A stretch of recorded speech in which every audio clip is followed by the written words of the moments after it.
Very good evening. कैसे आप सभी लोग हैं? मैं कुमार श्रवण, जैसा कि आप सभी लोग जानते हैं। तो चलिए, ये हमारा लाइव सेशन है और हम लोग अपनी क्लास को स्टार्ट कर रहे हैं। तो आज हम लोग ऐसे टॉपिक को कवर कर रहे हैं जिसमें लगातार जो है कि समस्याएं बनी हुई हैं और लगातार सरकार जो है कि प्राइवेटाइजेशंस करने के मूड में है या अपनी सारी नीतियों को प्राइवेट के माध्यम से जो है कि बैंकों को जो है कि प्राइवेट करने जा रही है। तो आप सभी लोगों को पता होगा कि आज हम लोग पढ़ेंगे बैंकिंग सिस्टम इन इंडिया। तो हम लोग बैंकिंग सिस्टम इन इंडिया में देखेंगे क्या समस्याएं रही हैं इसमें और सरकार लेकर के इसको क्या पहल कर रही है। तो आज हम लोग देखेंगे बैंकिंग सिस्टम इन इंडिया।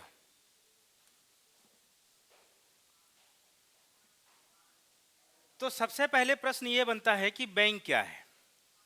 सामान्यतः सभी लोग इस बात को जानते हैं कि बैंक क्या है। अगर बैंक के विषय में बताया जाए तो बैंक वह होते हैं जो सारे डिमांड डिपॉजिट को एक्सेप्ट करते हैं। इसका मतलब होता है भारत में वो सारे बैंक जो डिमांड डिपॉजिट को एक्सेप्ट करते हैं अपने आप में एक बैंक ही कहलाते हैं। अर्थात ये डिमांड डिपॉजिट किसी भी रूप में हो सकता है। मे भी हो सकता है किसी ने पैसे को ट्रांसफ़र किया है, किसी ने हो सकता है कि चेक से पैसे को डाला है, या किसी ने मान लो विड्रॉ किया है अमाउंट को बाय एटीएम, या किसी अन्य तरीके से। यदि वह व्यक्ति जो पैसा जमा करता है बैंक में, जिसे बैंक जो है कि डिमांड डिपॉजिट के थ्रू एक्सेप्ट करता है, उसे बैंक कहते हैं। लेकिन साथ साथ बैंकों का दूसरा काम होता है, बैंकों का काम होता है लोन प्रोवाइड करना। इसका मतलब हम ये कह सकते हैं कि बैंक एक फाइनेंशियल इंस्टीट्यूशंस है।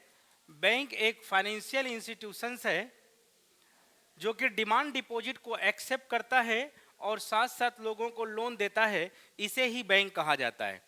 इसे क्या कहा जाता है? बैंक कहा जाता है। एक बार ध्यान से सुनिएगा, बैंक एक वित्तीय संस्था होती है जो डिमांड डिपॉजिट को एक्सेप्ट करती है और लोगों को लोन देती है, उसे बैंक कहा जाता है। आई होप कि आपको इतनी बातें समझ में आ गया होगा। देखिए, एक शानदार प्रश्न मैं दिखा रहा हूं। कई बार ऐसे आप इस चीज को समझिएगा। सपोज दैट, मानिए ये बैंक है और ए नाम का व्यक्ति के पास मान लो कि 5 लाख रुपए है और ये बैंक में डिपॉजिट करता है। तो आपसे एक क्वेश्चन पूछा जा सकता है कि डिपॉजिट अमाउंट पर किसकी लायबिलिटीज होती है, किसकी लायबिलिटी होती है। तो ध्यान रखिएगा, डिपॉजिट ए कर रहा है और कहां कर रहा है? बैंक के अंतर्गत, बैंक में कर रहा है। इसका मतलब बैंक की यहां पर लायबिलिटीज हो जाती है। अर्थात हम ये कह सकते हैं कि डिपॉजिट अमाउंट पर बैंक की लायबिलिटीज होती है। ये क्वेश्चन किसी एग्जाम में पूछा गया था। लेकिन इसी को आप दूसरे तरीके से देखिए। सपोज दैट, मानिए ये बैंक है और बी नाम का कोई व्यक्ति है और बी नाम का व्यक्ति किसी बैंक में गया और 5 लाख रुपए लोन लेने के लिए, मान लो ये लोन लेने के लिए। तो क्वेश्चन बन जाएगा आपसे कि लोन अमाउंट पर किसकी लायबिलिटीज होती है। ये क्वेश्चन बन जाएगा। तो लोन अमाउंट पर ध्यान में रखिएगा सभी लोग। लोन कौन ले रहा है? तो आपको पता है कि लोन बी ले रहा है। तो बी की लायबिलिटी हो जाएगी कि बैंक को पैसा वापस करे। इसका मतलब यहां पे हम लोग कह सकते हैं कि कंज्यूमर की लायबिलिटीज हो जाती है बैंक में पैसा वापस करने के लिए, बैंक का पैसा वापस करने के लिए। इस बार दो चीजों को ध्यान रखिएगा। डिपॉजिट अमाउंट पर बैंक की लायबिलिटीज होती है और लोन अमाउंट पर कंज्यूमर की लायबिलिटीज होती है। आई होप कि आपको दोनों बातें समझ में आ गई होगी कि लोन अमाउंट पर कंज्यूमर की लायबिलिटीज होती है और डिपॉजिट अमाउंट पर बैंक की लायबिलिटीज होती है। मुझे लगता है कि यहां तक सभी लोगों को समझ में आ गया। हम लोग आगे बढ़ने का प्रयास करते हैं। आइए हम लोग पढ़ते हैं history of bank in India. अगर हम लोग यहां से देखें तो हिस्ट्री ऑफ बैंक, ध्यान से इस बात को समझिएगा। यदि आपसे कोई पूछता है कि फर्स्ट बैंक ऑफ इंडिया का कौन से था, फर्स्ट बैंक, तो 1770 में पहला बैंक बना था जिसका नाम था bank of Hindustan. Bank of Hindustan Bharat का पहला बैंक था और इसका हेडक्वार्टर जो था वह कलकत्ता में था। तो भारत का पहला बैंक रहा है जिसका नाम था बैंक ऑफ हिंदुस्तान। तो सभी लोग ध्यान रखिएगा, कई एग्जाम में क्वेश्चन पूछा जाता था भारत का पहला बैंक। तो भारत का पहला बैंक जो कि 1770 ईस्वी में खुला था, कलकत्ता में हेडक्वार्टर था इसका, जिसका नाम था बैंक ऑफ हिंदुस्तान।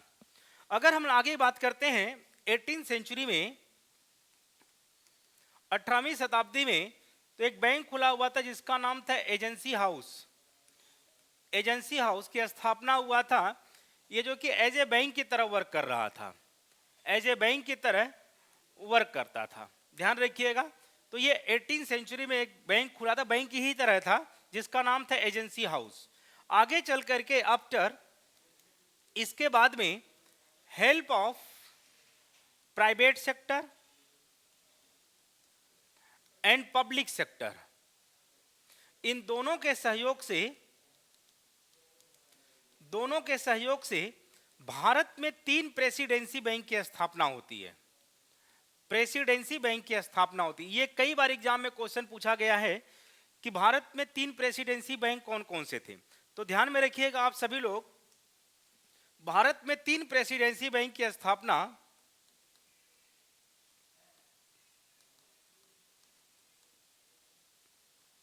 पहला बैंक जिसे बैंक ऑफ बंगाल कहा गया था, दूसरा बैंक ऑफ बॉम्बे था, और तीसरा बैंक ऑफ मद्रास था। बैंक ऑफ बॉम्बे से पहले एक बैंक और हुआ करता था, बैंक ऑफ कलकत्ता। ये 1803 में इसको ओपन किया गया था, और 3 साल बाद, 3 वर्ष के बाद इसका नाम बदल करके बैंक ऑफ बंगाल रख दिया गया।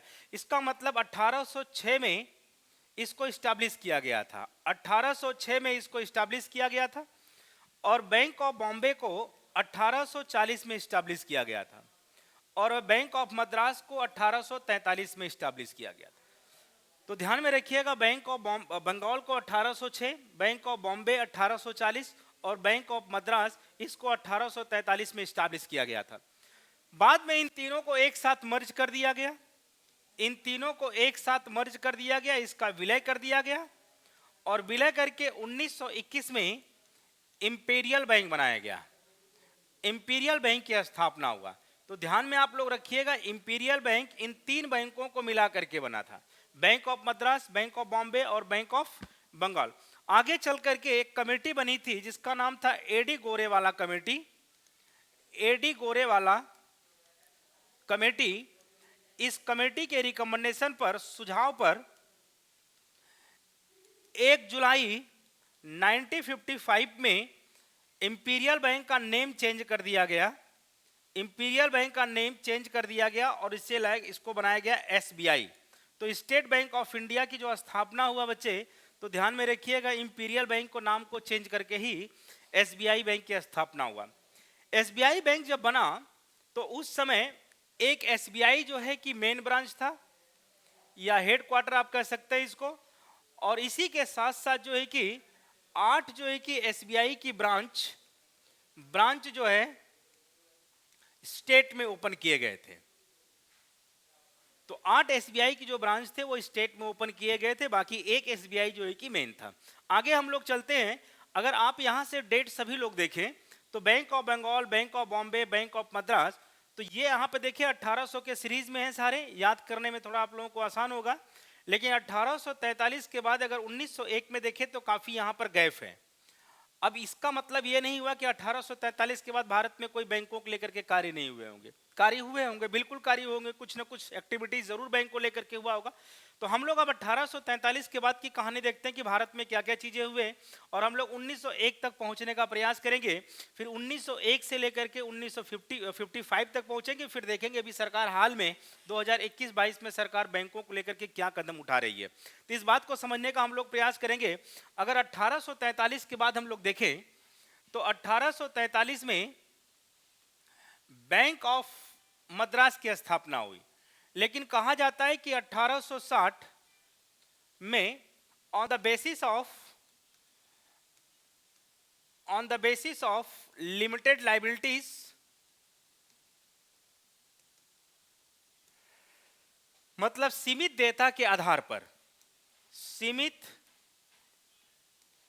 डेटा के आधार पर भारत में 5 बैंकों की स्थापना होती है। 5 बैंकों की स्थापना होती है, जिसमें से पहला बैंक अगर देखा जाए तो 1865 में इलाहाबाद बैंक और 1881 में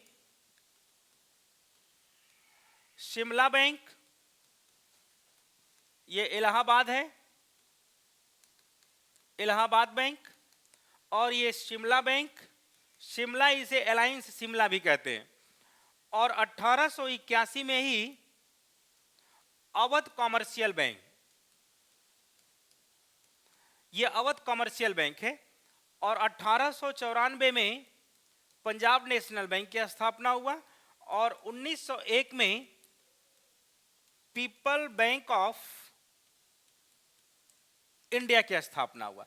तो ध्यान में रखिएगा आप सभी लोग कि 1860 के बाद भारत में 5 बैंकों की स्थापना होती है on the basis of limited liabilities. On the basis of limited liabilities का सामान्य अर्थ क्या होता है कि राइट, अधिकार देना।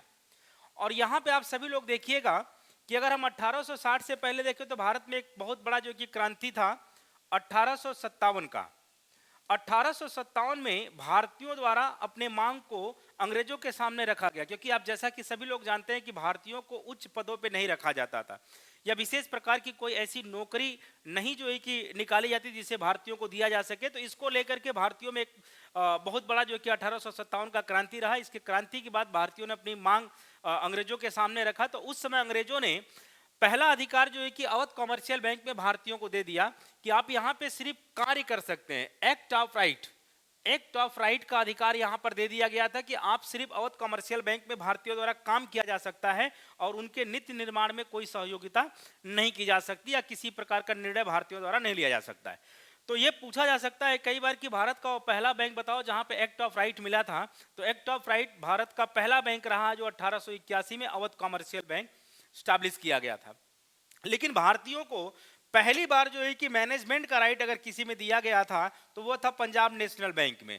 तो ध्यान रखिएगा, मैनेजमेंट राइट, मैनेजमेंट का जो अधिकार अगर किसी बैंक में दिया गया तो पंजाब नेशनल बैंक में दिया गया। इसलिए कभी भी पूछ सकता है कि भारत का वो कौन सा बैंक पहला बैंक है जहां पे भारतीयों को पहली बार प्रबंधन का अधिकार दिया गया था। तो ध्यान में रखिएगा, पंजाब नेशनल बैंक वह बैंक था जहां पे पहली बार भारतीयों को प्रबंधन का अधिकार यहां पर दे दिया गया था। इसी को मिलाकर के हम लोग बोलते हैं on the basis of limited liabilities, अर्थात हम लोग इसको एक भाषा में समझे तो हम लोग कह सकते हैं कि राइट्स की बात चलती है यहाँ पर। तो आई होप कि आप लोगों को इतना समझ में आ गया कि भारत में 5 बैंकों की स्थापना हुआ। 1865 में इलाहाबाद बैंक, 1881 में शिमला या अलायंस शिमला कहा जाता है, और 1881 सेम ईयर रहा है अवध कमर्शियल बैंक की स्थापना हुई है। 1894 पंजाब नेशनल बैंक की स्थापना, 1901 में पीपल बैंक ऑफ इंडिया की स्थापना। अब अगर सामान्य रूप से आप अगर वर्ष देखें या ईयर देखें तो आपको यह पता चलेगा कि 1800 सीरीज 1800 सीरीज 1800 सीरीज में आ रहा है, लेकिन यहां पर आकर के 1901 के सीरीज में हम ला गए। इसका मतलब हम लोग 20 सेंचुरी के अंदर में हम लोग आ चुके हैं। अगर हम लोग 20 सेंचुरी में हम चलते हैं तो देखते हैं कि कितने बैंकों की स्थापना हुआ है। अर्थात 1901 में हम लोग देख पाते हैं, 1901 में ये people bank of India, people bank of India की स्थापना हुआ। अब यहां से हम देखें तो 20 सेंचुरी, ये 20 सेंचुरी में देखते हैं तो भारत में एक आंदोलन चल रहा था जिसका नाम था स्वदेशी आंदोलन, स्वदेशी आंदोलन। अब इस आंदोलन के दौरान भारत में बैंकों की विस्तार की बात की गई, बैंकों की विस्तार की बात की गई। तो विस्तार के रूप में अगर देखा जाए तो भारत में 4 बड़े बैंकों की स्थापना होती है। बड़े बैंकों की स्थापना होती है, बड़े बैंक होते हैं जो स्वदेशी आंदोलन के समय ही स्टार्ट किए जाते हैं, स्थापित किए जाते हैं। ये 4 बड़े बैंक कौन कौन से होते हैं? तो 1906 में एक बैंक खुलता है जिसका नाम था बैंक ऑफ इंडिया, और 1908 में बैंक ऑफ बड़ौदा, और 1911 में सेंट्रल बैंक ऑफ इंडिया, इसकी स्थापना होती है, और 1913 में बैंक ऑफ मैसूर की स्थापना होती है। तो ध्यान में रखिएगा आप सभी लोग, ये भारत के 4 बड़े बैंक होते हैं। और भारत का पहला बैंक है बैंक ऑफ इंडिया, भारत का प्रथम बैंक है, पहला bank bank of India, bank of India, जिसकी पहली ब्रांच जो है कि 1946 में 46 में 1946 में जो है कि पहली ब्रांच जो है कि लंदन में खोली जाती है। तो अभी तक कोई ऐसी ब्रांच नहीं है, कोई ऐसा बैंक नहीं था जिसकी कोई पहली ब्रांच जो है कि लंदन में खोला जाए, लेकिन बैंक ऑफ इंडिया ऐसा पहला भारत का बैंक था जिसकी पहली ब्रांच जो है कि 1946 में जो है कि कहाँ खोली जाती है, लंदन में खुली जाती है। अगर आप यहाँ से डेट उठा के देखें तो हम लोग 1906, 8 और 11 और 13 में आ चुके हैं। लेकिन अगर हम 13 की बात की कहानी को अगर गौर से देखें तो हम लोग 13 में आ चुके हैं। इसका मतलब अगर 13 की बात की कहानी हम देखें तो आप सभी लोगों को पता होगा कि 1914 और 18 तक यह फर्स्ट वर्ल्ड वॉर का समय था। फर्स्ट वर्ल्ड वॉर का समय था जब ये पहला विश्व युद्ध हो रहा था। तो इन चारों बैंकों में इकोनॉमिकल बहुत बड़ी प्रॉब्लम हो गई थी। इसका मतलब हम ये कह सकते हैं कि इकोनॉमिक क्राइसिस चारों बैंकों में आ गया था। ये चार जो बड़े भारत में बैंक खुले थे, इसमें इकोनॉमिक क्राइसिस हो चुका था। और इसी को देखते हुए जब युद्ध समाप्ति से पहले 1917 में एक बैंक स्टैब्लिश किया गया था जिसका नाम था Tata industrial bank. Tata industrial bank की स्थापना किया गया था भारत में, और ये वही बैंक है जिसने ये चारों बैंकों को एक बड़े स्तर पे फंड उपलब्ध कराता है जिससे कि ये चारों बैंक बच पाते हैं। तो ध्यान में रखिएगा, ये चारों बैंक जो होते हैं ये भारत के सबसे बड़े बैंक होते हैं।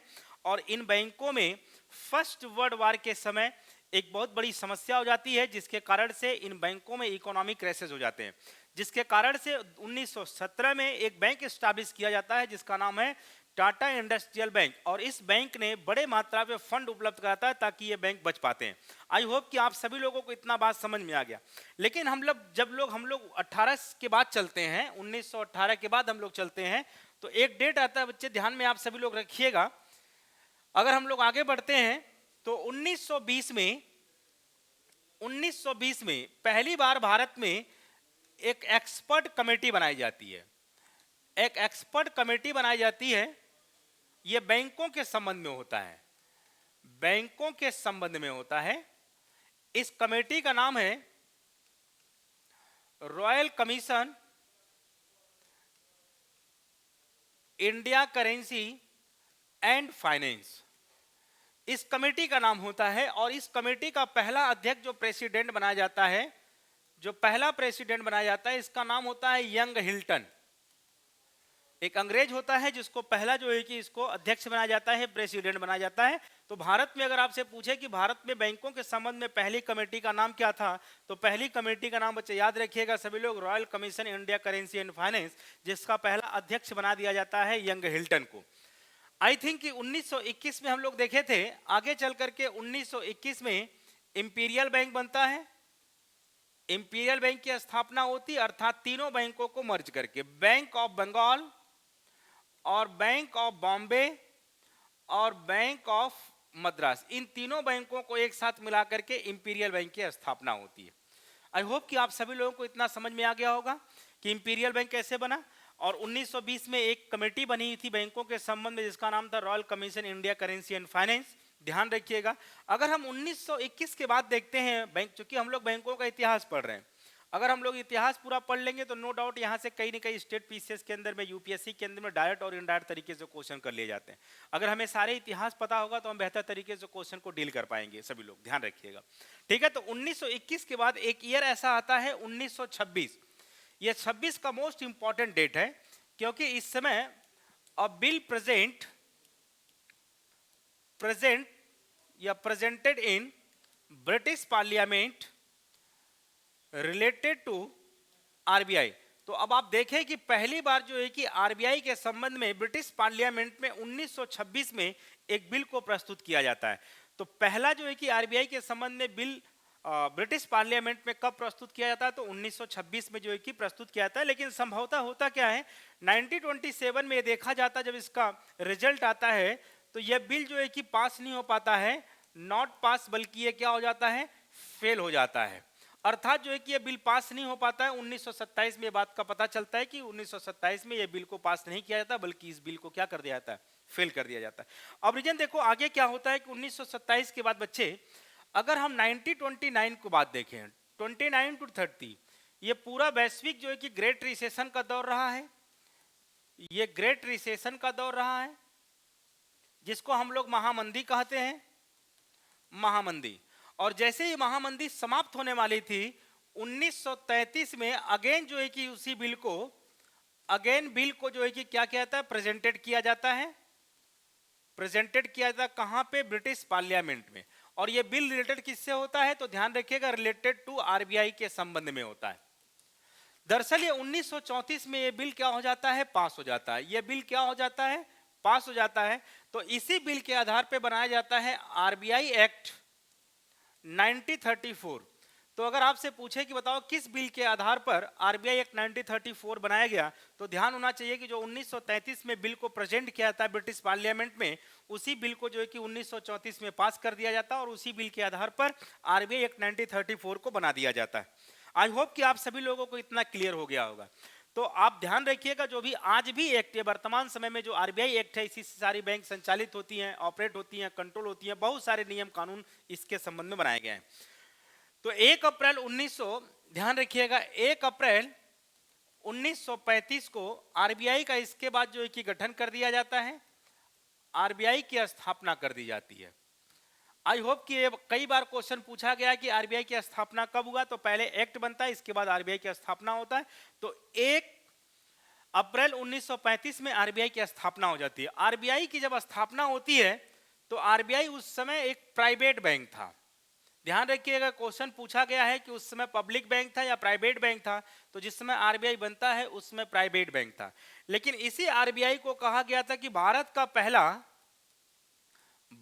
का पहला स्वदेशी बैंक कहा गया था इसे। तो यह क्वेश्चन पूछा गया है कि भारत का पहला स्वदेशी बैंक तो कौन था, आरबीआई था। और पहला जो है कि फर्स्ट गवर्नर ऑफ आरबीआई, तो जिसका नाम था ओसबोर्न स्मिथ नाम था। ध्यान रखिएगा अंग्रेज था जिसका नाम था ओसबोर्न स्मिथ। ये अंग्रेज था जिसको पहली बार जो है कि आरबीआई का गवर्नर बनाया जाता है। इसका मतलब अगर पूछे कि एट प्रेजेंट टाइम तो शक्तिकांत दास जी हैं। शक्तिकांत दास ये जो है कि 25वें नंबर के हैं, 25वें नंबर के जो है कि आरबीआई के गवर्नर हैं। तो ध्यान में इस बात को रखिएगा। तो आरबीआई की जो पेड ऑफ कैपिटल था इस समय, पेड ऑफ कैपिटल अगर देखा जाए तो 5 करोड़ रुपए थी। और आरबीआई में टोटल अगर मेंबर देखा जाए तो टोटल मेंबर 21 होते हैं। ठीक है, आगे हम लोग 21 मेंबर पे हम लोग बात करेंगे। तो सामान्य तरीके से 1 अप्रैल 1935 में जो आरबीआई की स्थापना होती है, तो आरबीआई का कुछ चीजें हैं विशेष। और याद रखिएगा आप सभी लोग इस बात को, देखिए आरबीआई में जो है कि एक बाद में चल करके 2016 में आरबीआई में 2016 में एमपीसी का गठन किया जाता है। इसको बोलते हैं मॉनेटरी पॉलिसी कमेटी। अब इस एमपीसी में 3 मेंबर जो होते हैं वो आरबीआई के संबंध में होते हैं, आरबीआई से होते हैं, और 3 मेंबर होते हैं गवर्नमेंट ऑफ इंडिया। यही एमपीसी है जो मौद्रिक नीति बनाता है आज की डेट में। तो मौद्रिक नीति एमपीसी द्वारा बनाया जाता है, एमपीसी द्वारा बनाया जाता है। अब आपको पता है कि भारत में नीति 2 प्रकार की होती है। अगर हम नीति की बात करें तो भारत में नीति 2 प्रकार की होती है। एक जो है कि मॉनेटरी पॉलिसी जिसको मौद्रिक नीति बोलते हैं, मौद्रिक नीति, और एक होता है फिस्कल पॉलिसी, इसको राजकोषीय नीति बोलते हैं, राजकोषीय नीति बोलते हैं। और राजकोषीय नीति का संबंध होता है बजट से। और आप सभी लोगों को पता है कि अभी 2023 और 24 का बजट आया है और बजट को 1 फरवरी को प्रस्तुत किया जाता है। और कौन करता है, तो फाइनेंस मिनिस्टर करता है। Is it clear? I hope समझ में आ गया। लेकिन मौद्रिक नीति में अगर हम देखा जाए तो मौद्रिक नीति भी 2 प्रकार की होती हैं। देखिए जरा ध्यान से समझिएगा। मॉनेटरी पॉलिसी 2 प्रकार की होती हैं। एक को हम लोग बोलते हैं क्वालिटेटिव टूल्स, जिसे हम लोग गुणात्मक के नाम से जानते हैं, और एक को कहा जाता है क्वांटिटेटिव टूल्स। क्वांटिटेटिव टूल्स जिसको हम लोग मात्रात्मक के नाम से जानते हैं। और 98% जो क्वेश्चन पूछता है वो यहां से पूछता, कोई भी एग्जाम हो यहां से 98% क्वेश्चन पूछता है। बाकी 2% क्वेश्चन कभी कभार के यहां से पूछ लेता है। मैं लिख देता हूं फिर भी कि इसमें कौन कौन से टूल आते हैं। जैसे क्वालिटेटिव टूल्स में अगर देखा जाए तो हम लोग कहते हैं कि क्रेडिट कंट्रोल्ड टू कंज्यूमर, दूसरा मार्जिनल रिक्वायरमेंट, और तीसरा मोरल सुएशन, और चौथा डायरेक्ट एक्शन। ये 4 टूल्स मुख्य रूप से इसमें आते हैं। और क्वांटिटेटिव मात्रात्मक टूल्स में देखा जाए तो हम सभी लोग जानते हैं CRR, SLR, OMO, repo rate. जैसा कि आप लोगों को पता है कि इसमें बहुत ज्यादा परिवर्तन हुआ है। रिवर्स रेपो रेट, इसके बाद bank rate, base rate. Base rate को 2016 में आरबीआई ने चेंज कर दिया था, MCLR इसके जगह पे लाया था। और इसके बाद होता है MSF, मार्जिनल स्टैंडिंग फैसिलिटी। हम लोग आगे दूसरी क्लास में इसको पढ़ने का प्रयास करेंगे कि आखिर ये सब क्या हैं। तो आई होप कि आप लोगों को इतनी बातें समझ में आ गई।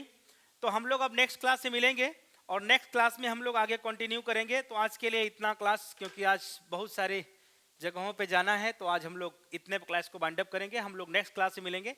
आई होप कि फिर सारी चीज़ों को हम लेकर के चलेंगे। थैंक यू सो मच, मिलते हैं हम लोग फिर।